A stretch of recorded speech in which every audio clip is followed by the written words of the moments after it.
बहुत पहले की बात है। जापान के एक छोटे से गांव में एक लड़का रहता था।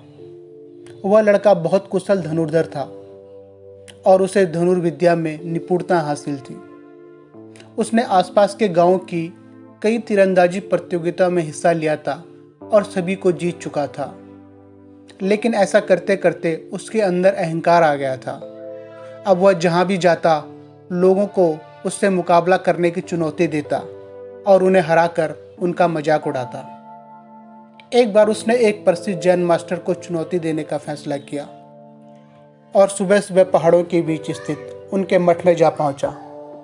उसने जैन मास्टर से बोला, मास्टर, मैं आपको तीरंदाजी मुकाबले के लिए चुनौती देता हूं। मास्टर ने नवयुवक की चुनौती को स्वीकार कर ली। मुकाबला शुरू हुआ। नवयुवक ने अपने पहले प्रयास में ही दूर रखे लक्ष्य के ठीक बीचों बीच निशाना लगा दिया और अगले निशाने में उसने लक्ष्य पर लगे अपने पहले तीर को ही भेद डाला। अपनी योग्यता पर घमंड करते हुए नवयुवक बोला, कहिए मास्टर, क्या आप इससे बेहतर करके दिखा सकते हैं? यदि हाँ तो करके दिखाइए, यदि नहीं तो हार मान लीजिए। मास्टर बोले, पुत्र मेरे पीछे आओ।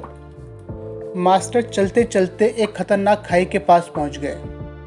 नवयुवक यह सब कुछ देखकर घबरा गया और बोला, मास्टर, ये आप मुझे कहाँ लेकर जा रहे हैं? मास्टर बोले, घबराओ मत पुत्र, हम लगभग पहुंच ही गए हैं। बस अब हमें इस जर्जर पुल के बीचों बीच जाना है। नवयुवक ने देखा कि दो पहाड़ियों को जोड़ने के लिए किसी ने लकड़ी के एक काम चलाऊ पुल का निर्माण किया था और मास्टर उसी पर जाने के लिए कह रहे थे। मास्टर पुल के बीचों बीच पहुंचे, कमान से तीर निकाला और दूर एक पेड़ के तने पर सटीक निशाना लगाया।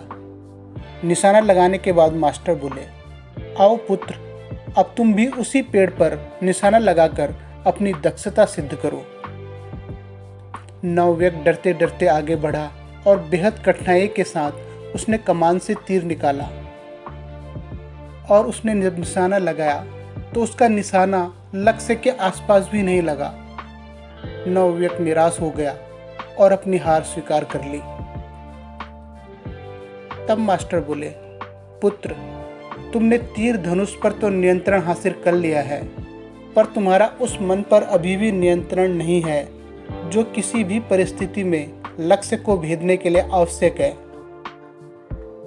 और उन्होंने आगे बोला, इस बात को हमेशा ध्यान में रखो कि जब तक मनुष्य के अंदर सीखने की जिज्ञासा है तब तक उसके ज्ञान में वृद्धि होती है, लेकिन जब उसके अंदर सर्वश्रेष्ठ होने का अहंकार आ जाता है तभी से उसका पतन प्रारंभ हो जाता है। अब लड़का मास्टर की बात समझ चुका था। उसे एहसास हो गया कि उसका धनुर्विद्या का ज्ञान बस अनुकूल परिस्थितियों में कारगर है और उसे अभी बहुत कुछ सीखना बाकी है। उसने तत्काल ही अपने अहंकार के लिए मास्टर से माफ़ी मांगी और सदा एक शिष्य की तरह सीखने और अपने ज्ञान पर घमंड न करने की सौगंध ली। दोस्तों, इस कहानी से हमको ये शिक्षा मिलती है कि जिसके अंदर सर्वश्रेष्ठ होने का अहंकार आ जाता है तभी से उसका पतन प्रारंभ हो जाता है। इसके साथ साथ हर व्यक्ति की अपनी एक खासियत होती है जिससे दूसरा व्यक्ति शून्य होता है। इसीलिए सभी का सम्मान और आदर करना हमारा परम कर्तव्य है। धन्यवाद।